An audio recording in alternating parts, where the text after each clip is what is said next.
बच्चा लोग once again welcome back to the class. हम लोग बात कर रहे थे माइक्रो इकोनॉमिक्स के चैप्टर नंबर 3 की, कंज्यूमर्स इक्विलिब्रियम यूटिलिटी एनालिसिस। और बच्चा लोग प्रीवियस क्लास एक इंपॉर्टेंट क्लास पढ़ी थी जिसमें relation between total utility and marginal utility समझा भी और साथ साथ याद भी किया। बच्चा लोग उसके आगे कंटिन्यू करेंगे। आज की क्लास में बात करेंगे law of diminishing marginal utility और साथ में कंज्यूमर्स इक्विलिब्रियम। दो टॉपिक की बात करेंगे, एक तो कंज्यूमर्स इक्विलिब्रियम की क्या होता है, इसकी कौन कौन सी एजम्पशंस है, और दूसरा important topic law of diminishing marginal utility. चलो लॉ के साथ ही स्टार्ट करते हैं और समझते हैं लॉ यानी कि नियम या फिर एक कानून है।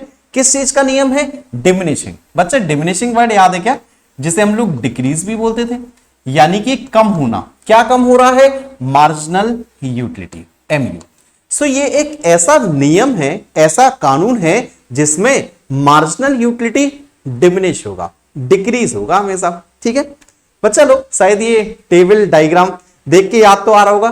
पिछली क्लास में रिलेशन पढ़ा था ना टीयू और एमयू का, सेम टेबल डायग्राम था। ठीक है, एक बार वापस से बच्चा मैं यहीं से आपको कुछ चीजें बताना चाहता हूं, एक बार वापस से देखिएगा। देखो हमने क्वांटिटी पढ़ी थी 1 2 3 4 5 6 7 कंटिन्यूअसली था।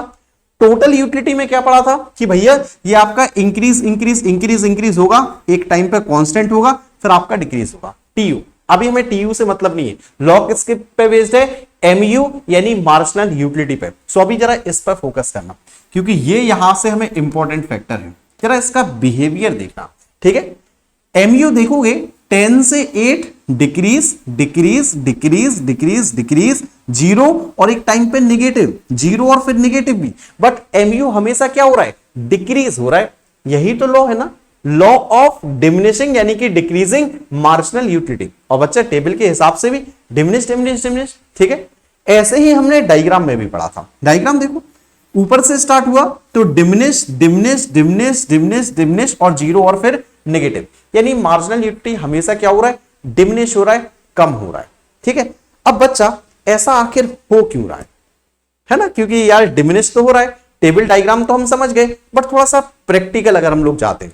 सपोज करो यार, अच्छा भैया यार हर एक क्लास में गोलगप्पों का आजकल एग्जाम्पल दे रहा हूं, चलो यार आज की क्लास में भी कंटिन्यू करेंगे। ठीक है, सपोज करो यार बड़ी तेज भूख लग रही थी। ठीक है, गोलगप्पे वाला मिला, हमने कहा भैया लाओ प्राइस वाइस छोड़ो, तुम तो पिलाना स्टार्ट करो। ठीक है, चलो हमने गोलगप्पे पीना स्टार्ट किए। जब बहुत तेज भूख लग रही थी ना, तो पहला गोलगप्पा खाया ना तो बहुत ज्यादा मजा आया, बहुत ज्यादा मजा आया पहले गोलगप्पे पे। मैंने कहा ठीक है कोई दिक्कत नहीं है। कितना यूटिलिटी मिला, कितना सेटिस्फेक्शन मिला? मैंने कहा भैया 10। ठीक है, गोलगप्पे के हिसाब से बात कर रहे हैं अभी। ठीक है, सेकंड गोलगप्पा कंज्यूम किया, अब तुम लोगों ने मेरे से पूछा सर कितना सेटिस्फेक्शन मिला? मैंने कहा मुझे मिला 8। तुमने कहा भैया कैसी बातें कर रहे हो यार, पहली वाले से कम मिला क्या? मैंने कहा बिल्कुल कम मिला। जब पहला गोलगप्पा खाया था तो बहुत ज्यादा जरूरत थी, बहुत ज्यादा भूख थी। दूसरे गोलगप्पे पे भूख थोड़ी सी तो कम से कम हो चुकी थी ना, चलो कम मिला। तीसरा गोलगप्पा फिर खाया, कितना सेटिस्फेक्शन? 6। फिर 4, फिर 2। जहां 2 सेटिस्फेक्शन मिला, तुमने मेरे से पूछा भैया और खाओगे क्या? मैंने कहा यार मन तो नहीं है। तुमने कहा भैया यार और खा लो यार, मन नहीं है, क्या हुआ, 1-2 और खा लो। मैंने कहा ठीक है भाई एक और खिला दे। फिर तुमने मुझसे पूछा कितना सेटिस्फेक्शन मिला? मैंने कहा भाई मुझे कोई फर्क नहीं पड़ा, कोई सेटिस्फेक्शन मिला, कोई फर्क नहीं पड़ा। क्यों? क्योंकि भैया भूख तो मिट चुकी थी। ठीक है, अच्छी बात है। तुमने कहा नहीं भैया हम नहीं मानेंगे, एक गोलगप्पा तो आपको खाना ही पड़ेगा, प्यार मोहब्बत दोस्ती यारी वाली बात है। मैंने कहा नहीं यार भाई अब जगह नहीं है पेट में। तुमने कहा नहीं भैया खाना तो पड़ेगा ही। मजबूरी में ठूस लिया और फिर वॉमिटिंग करते फिर रहे पंकज भैया, है ना। फिर आपने पूछा सर कितना सेटिस्फेक्शन मिला? मैंने कहा लंका लगे यार तुम्हारी, मेरे को वॉमिटिंग हुई, सेटिस्फेक्शन मिला -2। ये देख रहे हो, गोलगप्पों का एग्जाम्पल देख रहे हो। आप पहला कंज्यूम किए थे ज्यादा, फिर कम होते होते होते होते आप 0 और फिर कम वक्त नेगेटिव पे ही तो पहुंच गए, है ना। कोई दिक्कत नहीं बच्चा। अच्छा ये तो थे गोलगप्पे की बात। आप कहते हो हमेशा गुड्स एंड सर्विसेज, गुड्स की बात तो हो गई, कोई भी गुड्स कंज्यूम कर लो ऐसे ही होगा। सर्विसेज पर ठीक है, 10th क्लास पास आउट हुए, रिजल्ट आया, और रिजल्ट आया तो सोचा यार कॉमर्स में एडमिशन लिया जाए। कॉमर्स में एडमिशन भी ले लिया, कॉमर्स में ले लिया, ह्यूमैनिटीज आर्ट्स में ले लिया। साइंस वाले तो मेरी वीडियो देखेंगे नहीं, है ना। सपोज करो 11th क्लास में जस्ट नया नया एडमिशन लिया बच्चा, पहले दूसरे तीसरे दिन क्या लगता है यार, अब कॉमर्स में ना बड़ी मेहनत करेंगे, बड़ी शिद्दत के साथ पढ़ेंगे भैया, झंडे गाड़ देंगे, है ना, क्योंकि नई नई कॉमर्स ली है, नई नई चीज, हर चीज अच्छी लगती है यार, नया नया रिलेशन होता है ना, तो बड़े पास में बैठते हो, पार्क में 10-10 घंटे बिताते हो। लेकिन जैसे जैसे समय बीतता है क्या होता है बच्चा, सेटिस्फेक्शन बढ़ता है या कम होते जाता है? आप कहते हो सर पहले दिन तो बहुत ज्यादा पढ़ा था, सीरियस भी थे, धीरे धीरे समय बीत रहा है ना, तो वही हमारी नॉर्मल लाइफ आने लग रही है, यानी कि हमारा सेटिस्फेक्शन दिन प्रतिदिन कम होते जा रहा है। जनरली ऐसा होता है यार, हर एक की साइकोलॉजी के हिसाब से ही ऐसा होता है कि नई नई चीज सारी अच्छी लगती है। यार बच्चे को भी नया नया खिलौना दे दो, 2 दिन तो दम से खेलेगा, तीसरे दिन कहेगा यार थोड़ा दूर को कर दो इसको, 5वें 6वें दिन पता चला तोड़ ताड़ के रख देगा, कहेगा भैया अब मेरे को इससे नहीं खेलना, तुम उसे जबरदस्ती दोगे तो वो तुम्हें मारने भी लगेगा। होता है यार जनरली, यार किसी भी चीज को देख लो तो ऐसा होता ही है, स्टार्टिंग में सेटिस्फेक्शन ज्यादा, बट धीरे धीरे उससे सेटिस्फेक्शन कम होने लगता है। ठीक है, यही लॉ है आपका law of diminishing marginal utility. अच्छा यहां देखो, यहां से स्टार्ट किया था मार्जिनल यूटिलिटी ही देखना, यहां से स्टार्ट किया था डिमिनिश, डिमिनिश के बाद फिर डिमिनिश, डिमिनिश के बाद और डिमिनिश और डिमिनिश, भैया कम होते होते जीरो और फिर नेगेटिव ही तो पहुंच गए कम वक्त, है ना, कोई दिक्कत नहीं बच्चा। इसी चीज को जरा आप लॉ के फॉर्म में समझते हैं। देखो एस, पहले मेरी बात ध्यान से सुनो, ठीक है, फिर उसके बाद रीड आउट करना, आराम से पढ़ना। So as more and more units of a commodity are consume, जैसे जैसे आप ज्यादा से ज्यादा यूनिट्स कंज्यूम करते जाते हो, पहला गोलगप्पा खाया, दूसरा खाया, तीसरा खाया, चौथा खाया, 5वां खाया, 6वां खाया, as more and more units are continuously consumed, marginal utility drive from every additional unit, marginal utility होगी जो हर एक एडिशनल यूनिट पे, एडिशनल भी समझ लो, पहले के बाद एडिशनल दूसरी, दूसरी के बाद एडिशनल तीसरी, तीसरी के बाद एडिशनल चौथी, मार्जिनल यूटिलिटी हर एक एडिशनल यूनिट पर डिक्लाइन ही होगी, कम ही होगी। 10 के बाद 8 हुई, 8 के बाद 6 हुई, कम हो रहा है। ठीक है, इतना सा तो लॉ है। क्या कहा बच्चा, एक बार वापस से सुन लो, फिर 2 छोटी छोटी लाइन और बताऊंगा। क्या कहा बच्चा, as more and more units are continuously consumed, marginal utility derived from every additional unit must decline। बाकी बच्चा यार बहुत नॉर्मली है, ये बिल्कुल नेचुरल है, तो ये हर एक गुड्स एंड सर्विसेज के ऊपर काम करता है, इसीलिए इसे फंडामेंटल लॉ ऑफ सेटिस्फैक्शन या फिर साइकोलॉजिकल लॉ भी बोलते हैं। रीड आउट करो, याद भी करवाता हूं अभी आपको। देखो, so law of diminishing marginal utility states that more and more units are standard units of a commodity are continuously consumed, marginal utility होगी हर एक एडिशनल यूनिट पर, वो डिक्लाइन होगी। ठीक है, इंडीड ये बहुत नेचुरल होता है, हर एक गुड्स एंड सर्विसेज पर काम करता है, इसीलिए इसे फंडामेंटल लॉ ऑफ सेटिस्फैक्शन और फंडामेंटल साइकोलॉजिकल लॉ भी बोलते हैं। बच्चा इस लॉ को 3 टुकड़ों में याद करोगे, 3 टुकड़ों में 3 पार्ट में। कैसे याद करना है, वापस से सुनो। सबसे पहले मेन कॉन्सेप्ट, मेन मीनिंग। क्या थी मेन मीनिंग, जैसे जैसे ज्यादा से ज्यादा यूनिट्स कंज्यूम करोगे, हर एक एडिशनल यूनिट पे मार्जिनल यूटिलिटी क्या होगी, कम होगी। याद करो जरा, as more and more standard unit of a commodity are consumed, marginal utility हर एक एडिशनल यूनिट पे मस्ट डिक्लाइन। पहली लाइन याद हो गई। उसके बाद इंडीड ये बहुत नेचुरल है, हर एक गुड्स एंड सर्विसेज पर काम करता है, indeed it is very naturally it happens to all goods and services. हो गई दूसरी लाइन। तीसरी लाइन, इसे और क्या कहते हैं, फंडामेंटल लॉ ऑफ सेटिस्फैक्शन या फंडामेंटल साइकोलॉजिकल लॉ। मुझे तो याद हो गई, तन्ने पता नहीं। ठीक है, तो याद कर लो यार, काम आएगा आपके। ठीक है, अब बच्चा कोई भी लॉ पढ़ते हैं, कभी भी कोई भी लॉ पढ़ते हैं तो लॉ के साथ यार एजम्पशंस भी होते हैं। एजम्पशंस में आपको यही बता दूं क्या, सबसे पहला स्टैंडर्ड यूनिट, जो भी यूनिट्स कंज्यूम करोगे स्टैंडर्ड होना चाहिए। स्टैंडर्ड का मतलब भी बताता हूं, 1 मिनट का टाइम दो। दूसरी जो है वो यही है आपकी, कमोडिटीज आपको कंटिन्यूअसली कंज्यूम करनी है, ऐसा नहीं करना एक आज कंज्यूम की एक कल कंज्यूम की, लॉ काम नहीं करेगा। तो मात्र 2 एजम्पशन है, सुनो।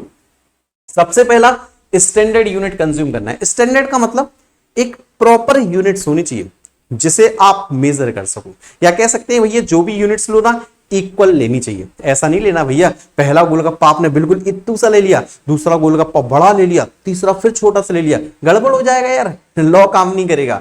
जो भी यूनिट्स लोगे इक्वल लोगे आप। ठीक है, सो स्टैंडर्ड जिसे आप प्रॉपर मेजर कर सको, जिसमें फिक्स्ड अमाउंट आता है, जैसे एक कप ऑफ टी, कप में फिक्स आता है, लेकिन आपको भैया एक चम्मच, तो चम्मच तो गड़बड़ कर जाएगा यार, ठीक है। सो पहला पॉइंट आपका यही था, only standard unit of a commodity are consume, जैसे cup of tea not a spoon of tea. बाकी सेकंड था कि कमोडिटी को कंटिन्यूअसली कंज्यूम करना है, ऐसा नहीं करना है कि एक यूनिट आज कंज्यूम करो, एक यूनिट को कल कंज्यूम करो। चलो बच्चा, एजम्पशन भी याद हो गई होगी। अब आ जाओ एक दूसरे कॉन्सेप्ट पे।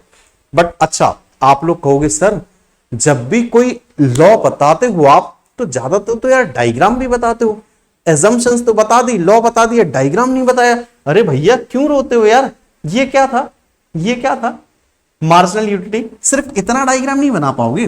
देखो वापस से एक बार थोड़ा सा आप लोगों को बता देता हूं, ये चलो एजम्पशंस है, कोई दिक्कत नहीं। ये देखो सिर्फ इतना सा डायग्राम नहीं बना पाओगे। ये है MUX, ये है x axis 0, y axis units, और ये है MUX। ये लो बन गया डायग्राम। सिर्फ मार्जिनल यूटिलिटी को शो करना है, ऊपर से नीचे की तरफ कंटिन्यूअसली दिखना है, हो गया डायग्राम। क्या दिक्कत है? तुम कह रहे हो भैया टेबल भी बना दो, टेबल बनानी है, ये लो यूनिट्स लेना, 0 तो मत लो यार, कम से कम 1 2 3 4 5 यूनिट्स लो। MUX नहीं ले पाओगे यार, देखो कंटिन्यूअसली डिक्रीज हो रही है।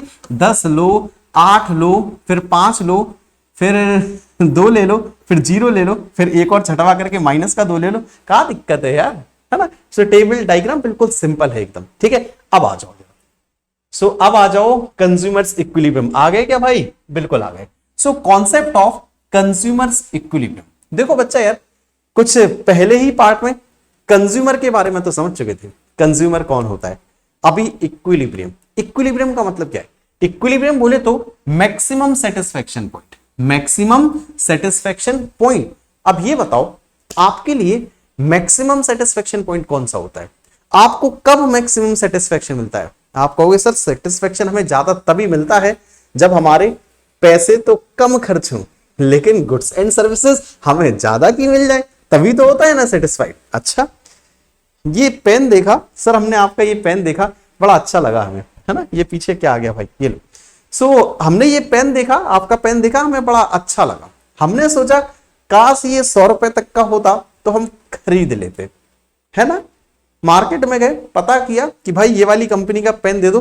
दुकानदार ने कहा 100 रुपए का है, लाओ 100 रुपए। तुम भाई तुम्हारे होश और ठिकाने नहीं, तुमने कहा 100 रुपए का है, लो पकड़ो भाई 100 दे दो। That is consumers equilibrium.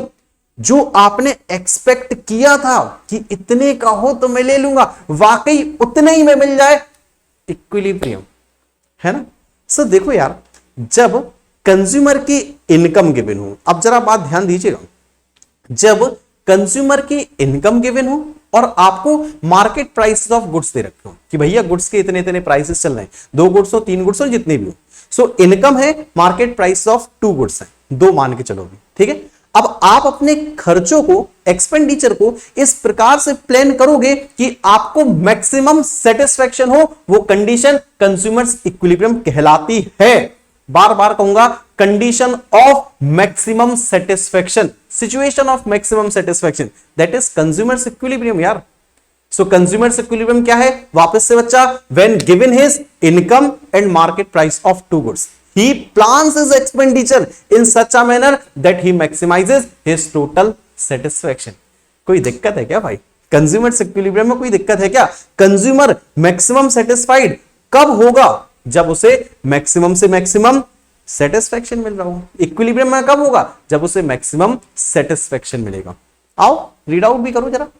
So consumer's equilibrium refers to a situation where consumer gets maximum satisfaction out his given income and tendency to make changes in the existing expenditure। ठीक है, जो मेन डेफिनेशन है consumers equilibrium की, main point है बच्चा, ये याद रख लो, ठीक है, ये याद रख लो, इससे ही काम चल जाएगा। तो the consumer is in equilibrium, consumer equilibrium में तब होता है when given his income, income दे रखी हो, मार्केट प्राइसेस दे रखो, बाकी he plans his expenditure in such a manner that he maximises his total satisfaction. बिल्कुल सिंपल सी है कि आपको एक तो इनकम दे रखी है, मार्केट प्राइसेस दे रखी है, अब वो अपने खर्चों को इस प्रकार से प्लान कर रहा है कि उसे मैक्सिमम सेटिस्फेक्शन मिले।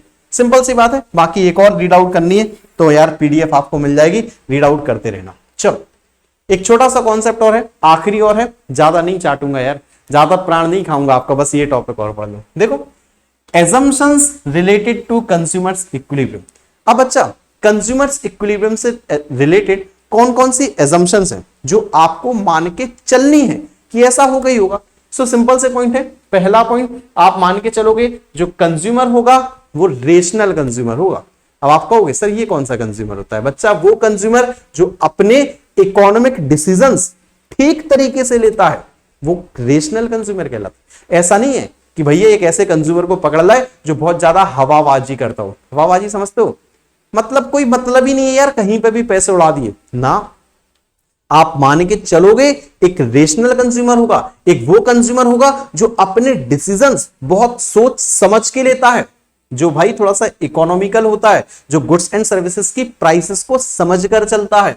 सो रेशनल कंज्यूमर होना चाहिए इकोनॉमिक्स में, ठीक है।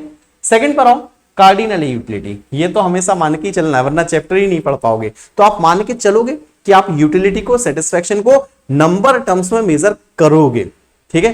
कार्डिनल अप्रोच लेके चलनी है आपको। चलो 2 पॉइंट और है। तीसरे पॉइंट पर आओ, इंडिपेंडेंट यूटिलिटी। एक समझने वाला पॉइंट, बच्चा जो भी यूटिलिटी होगी, आप जो भी गुड्स एंड सर्विसेज कंज्यूम कर रहे हो वो इंडिपेंडेंट होनी चाहिए, यानी कि किसी दूसरे के ऊपर डिपेंड नहीं होनी चाहिए। जैसे आप समोसा लेके आए तो आप कह रहे हो सर समोसे में मजा नहीं आ रहा, मुझे यार चटनी चाहिए तभी सेटिस्फेक्शन मिलेगा।